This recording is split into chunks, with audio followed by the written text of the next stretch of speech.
जो फ़ौज का माहौल बड़ा एक डिफरेंट होता है, तो वाकई बड़ा डिफरेंट होता है। हम देखें तो देश में अलग अलग समय पे अलग अलग तरह की प्रॉब्लम्स, जैसे हम एज अ सिविलियन हम देखते हैं या महसूस करते हैं। एक जो सबसे खूबसूरत चीज़ जो मुझे फ़ौज की लगती है वो वहाँ का जो सेकुलरिज्म है, जो फ़ौज का एक सर्वधर्म स्थल भी फ़ौज में अब जो है बनाए जाते हैं। बिल्कुल। फ़ौजी हमारा जो है वो चाहे हिंदू है, चाहे मुसलमान है, चाहे सिख है, चाहे पारसी है, वो किसी भी धर्म का, किसी भी जात बिरादरी का, देश के किसी भी कोने का हो, उसका जो है लक्ष्य एक है और वो है उसका देश, उसका भारत, उसका हिंदुस्तान। और जब एक जो इस देश की रक्षा कर रहे हैं वो ही किसी कास्ट एंड क्रीड में नहीं पढ़ रहे, तो क्यों हम जो आम जनता इसमें क्यों पढ़ रही है? आप इस विषय पे क्या कहेंगे? आम जनता क्यों पढ़ रही है तो मैं नहीं बता सकता, लेकिन फ़ौज के बारे में आपको बता सकता हूँ कि फ़ौजी अफसर का धर्म फ़ौज मानती है, उसका धर्म नहीं है। अगर मैं जट सरदार हूँ और मैं मद्रास रेजिमेंट में कमांड कर रहा हूँ तो मेरा धर्म पंजाबी सरदार जट का नहीं है, मेरा धर्म तंबी है। मतलब योर धर्म is the unit you command. Yes. अब एक फौजी क्रिश्चियन मंदिर में आरती करता भी मिलेगा, एक पंडित अफसर जाके अगर वो सरदार की यूनिट में जाएगा वो गुरुद्वारे भी अरदास करेगा।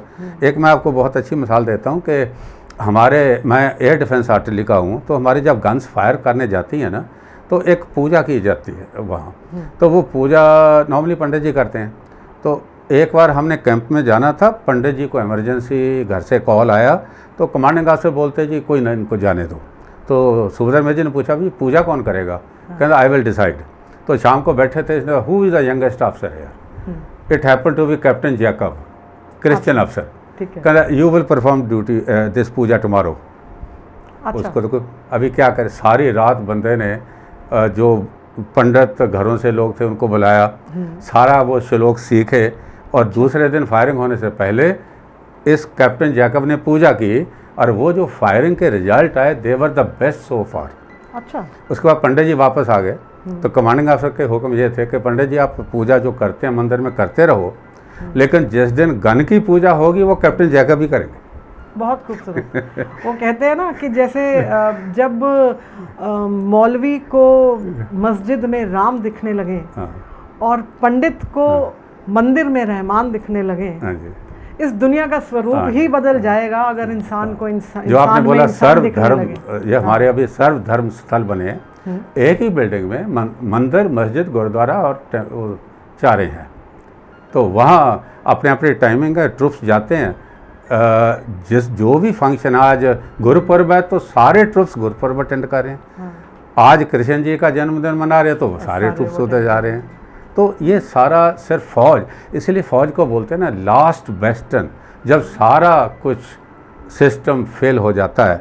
आप देखिए कि जब पहले कुछ प्रॉब्लम आती है, रैड्स आते हैं तो किसको बुलाते हो आप? पुलिस को बुलाते हो। उसके बाद एडमिनिस्ट्रेशन, IAS ऑफिसर, ये सारी वो आती है। जब ये सारे फेल हो जाते हैं फिर क्या? फौज बुलाओ। बिल्कुल। फौज पर देश को क्यों भरोसा है? क्योंकि फौज ने ये नहीं देखना है ये काला है, ये पीला है, ये ब्राह्मण है, ये हिंदू है, ये मुसलमान है, उसके लिए सारे बराबर हैं। तो जब तक ये परंपरा फौज की चलती रहेगी, हिंदुस्तान का कोई बिगाड़ नहीं सकता। बिल्कुल सही बात आपने कही। और फौज जो है हमारी सुरक्षा कर रही है, इसीलिए हम बहुत एक आराम की और सुकून की नींद अपने अपने घरों में ले रहे हैं। तो मैं जो है बाकी आम लोगों से भी एक रिक्वेस्ट ज़रूर करूँगी, एक अपील जो है हम खुद से भी करेंगे कि हमें ऐसा देश का निर्माण करना चाहिए, ऐसे देशवासियों का निर्माण करना चाहिए कि जिनकी रक्षा करके फौज कभी ये ना हमारा फौजी भाई सोचे यार ये कैसे लोग हैं जिनकी रक्षा में हम। उसमें मैं, आपने बिल्कुल ठीक बोला, मैं कुछ और ऐड भी करना चाहता हूँ कि समटाइम ये फीलिंग आती है फौजियों के दिमाग में, जब लड़ाई लगती है उस टाइम तो फौज की बल्ले बल्ले होती है, टीवी में भी खबर चलती है, सारे बल्ले बल्ले ये वो सब होता है। लेकिन जब कुछ नहीं हो रहा होता तो there is a feeling amongst soldier कि उस टाइम शायद सिविल सोसाइटी भूल जाती है उनको, वो उतना उनका जो इश्यूज़ हैं, जो प्रॉब्लम है वो हाईलाइट इवन सोशल मीडिया में या टीवी वगैरह में कम होते हैं। तो ये एक बैलेंस अप्रोच होने से उन बंदा जो बॉर्डर में खड़ा है, ही रिमेन्स मोटिवेटेड। अगर सिविल सोसाइटी की उनको पता लगे कि पीछे मेरा जो परिवार है उसको देखभाल करने के लिए सोसाइटी है, तो वो अपनी ड्यूटी वहाँ CHN में या जंगलों में या डेजर्ट में पूरे तरीके से करेगा। प्रॉब्लम कब आती है? जब उसका एक ध्यान तो दुश्मन की तरफ है और दूसरा ध्यान उसका पीछे है कि मेरी ज़मीन तो नहीं कोई हड़प कर रहा है, मेरे घर की कोई इंक्रोचमेंट तो नहीं, पुलिस मेरी सुनेगी या मेरी वाइफ की नहीं सुने, एडमिनिस्ट्रेशन DC साहब सुनेंगे कि नहीं। यहाँ बहुत केसेस होते हैं जहाँ पीछे से जब चिट्ठी जाती है ना वाइफ की, भाई मेरे को ये तकलीफ़ है, मेरी सुनता कोई नहीं है, मैं आपको बताना चाहता हूँ वहाँ उसका मराल आधा हो जाता है। बिल्कुल सही। तो सिविल सोसाइटी को ये खास करके जो पावर में है, एडमिनिस्ट्रेशन, पुलिस, इनको ये बात का ध्यान रखना चाहिए कि अगर सोल्जर वहाँ है तो उसकी फैमिली को जो प्रॉब्लम है that must be attended to on priority, ना कि उसको लाइन में लगा के बैठाया जाए। बिल्कुल, कि ये आपने बहुत एक अच्छा एक जो मुद्दा उठाया है कि पीछे लोग और जो हमारा एडमिनिस्ट्रेशन है, जो हमारा सिस्टम है, उसको भी अपना फ़र्ज़ बहुत ईमानदारी से निभाना चाहिए। इसके साथ एक और ऐड करता हूँ, अभी हर एक फौजी की 2 साल बाद पोस्टिंग हो जाती है। मेरी अपनी एग्जांपल ले लो, मैं शानबाज पोस्टेड इन भोपाल, तो उसके बच्चे भोपाल में पढ़ते थे स्कूल में, तो अभी उसकी पोस्टिंग चंडी मंदिर में हुई। मैं स्कूल जो बढ़िया कॉन्वेंट स्कूलों में गया खुद, किसी ने एडमिशन नहीं दिया। कहना जी हमारे तो एडमिशन पूरे हो जाते हैं, आप नर्सरी में डालना तो डाल दीजिए, 5वीं 6वीं क्लास में कैसे डालोगे। अभी मेरे फौजी अफसर का क्या कसूर है? He is posted from place to place, why should his children suffer? वो बच्चे सफ़र करते हैं, वो फिर बाद में लास्ट किसी छोटे मोटे स्कूल में डालने पड़ते हैं। तो मैंने गवर्नर साहब को भी चिट्ठी लिखी थी, मैंने एडवाइज़र को चिट्ठी लिखी थी, इट्स ऑन रिकॉर्ड। मैंने बोला जो अफसर फौज के जवान, जो फौजी जो भी हैं, चंडीगढ़ पोस्टिंग आते हैं, कुछ परसेंटेज ऑफ कोटा स्कूल जो आपके कंट्रोल में है, जो एडेड स्कूल हैं या कॉलेज हैं, उनमें कुछ परसेंटेज ऑफ कोटा रख दीजिए कि ये quota will be filled by the अफसर on getting his posting to Chandi Mandir, Chandigarh या ट्राई सिटी में, तो उससे एक बंदे को रिलीफ तो मिलेगा।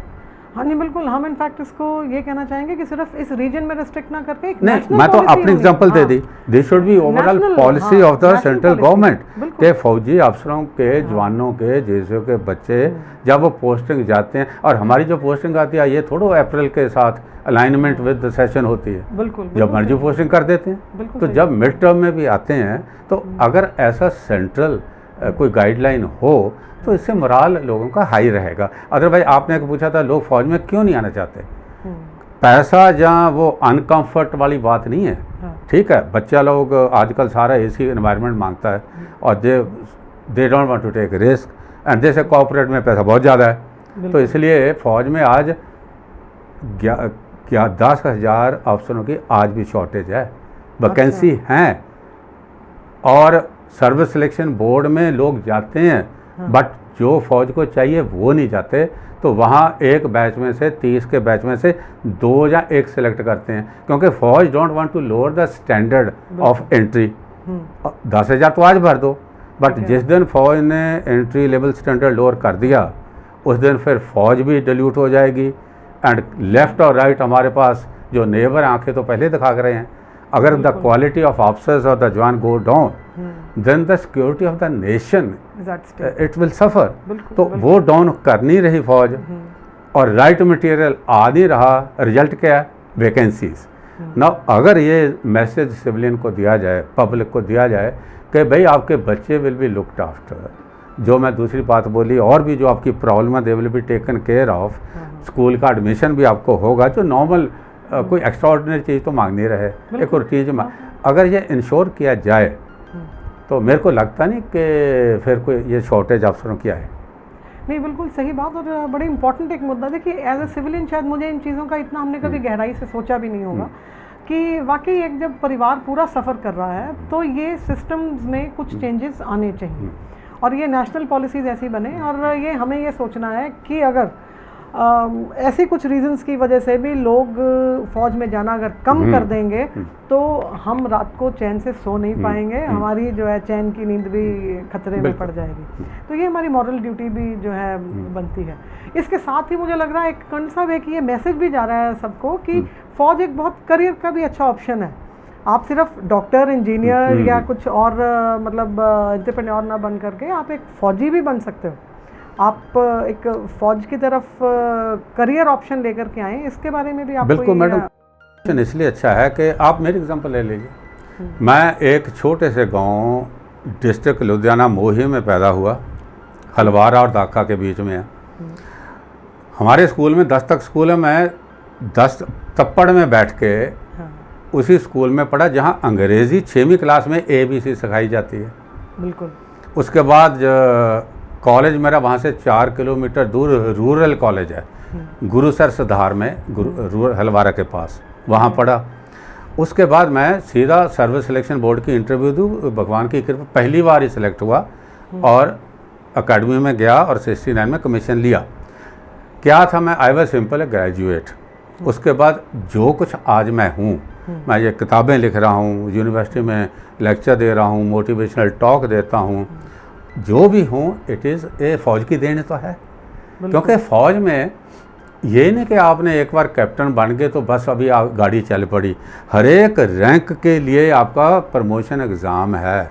देन इन बिटवीन आपको कोर्सेज करवाए जाते हैं, अब्रॉड भी कराए जाते हैं, इंडिया में कराए जाते हैं। You are kept updated. आपकी there is a continuous training of your personality development होती रहती है, आपका कॉन्फिडेंस बढ़ता रहता है। So by the time you retired after 30-35 year service, you can face any challenge in society. In fact आपने देखा होगा कि कई रिटायर्ड अफसर even they do so well in the corporate sector when they retire होके आते हैं। इवन कोल India का आपको पता, कुछ साल पहले तक जो चेयरमैन था ही वाज फौजी अफसर, तो बड़े बड़े कॉर्पोरेट में। तो फौज आपको बहुत एक अच्छा साफ़ सुथरे तरीके से, एक ईमानदारी के तरीके से ये जो ज़िंदगी है, एक आपको अच्छा इंसान तो बनाई देती है। नहीं बिल्कुल। और एक और भी चीज़ जो मैंने जनरली आसपास अपने माहौल में ऑब्ज़र्व किया हमने कि जो फौजीज़ हैं उनकी ट्रेनिंग, उनका लाइफस्टाइल, उनकी सोच, उनका जो जीवन शैली ऐसी होती है कि मैंने उनको जनरली मेंटली फिज़िकली फ़िट देखा है। और जो शख्स फिज़िकली और मेंटली फ़िट होगा वो जो भी काम करेगा उसमें रिजल्ट्स अच्छे आने लाजमी है। तो इसका कारण तो बहुत सिंपल है। फौज की जो रूटीन है, एवरीडे जो रूटीन है, इट इज़ सो बैलेंस्ड। सवेरे उठ के, अभी मैं रेजिमेंट में हूँ, तो सवेरे उठ के 1 घंटा there is called PT parade. तो आपने सुबह उठ के सूरज निकलने से 15 मिनट पहले ग्राउंड में खड़े हो, आप करोगे, फिर वापस आके नहा धो के दफ्तर जाते हो। शाम को 5 बजे आप स्पोर्ट्स फील्ड में हो। तो आप ऐसा लीजिए कि गवर्नमेंट के खर्चे पर आप सेहत बना रहे हो। हाँ बिल्कुल। और गवर्नमेंट के खर्चे पर आप गेम्स परस्यू कर रहे हो, अपने शौक पूरे कर पा रहे हो, शौक भी पूरे कर रहे हो, और फिर सारा दिन आप ड्यूटी कर। तो बैलेंस आपकी जो लाइफ होगी, फिजिकल और मेंटल का जो कम्बिनेशन है, at the end of the day it keep you fit बिल्कुल एंड मेंटली अलर्ट। और आप कुछ भी काम करेंगे उसके रिजल्ट्स पॉजिटिव आएंगे, उसके रिजल्ट्स आने पर लाजमी।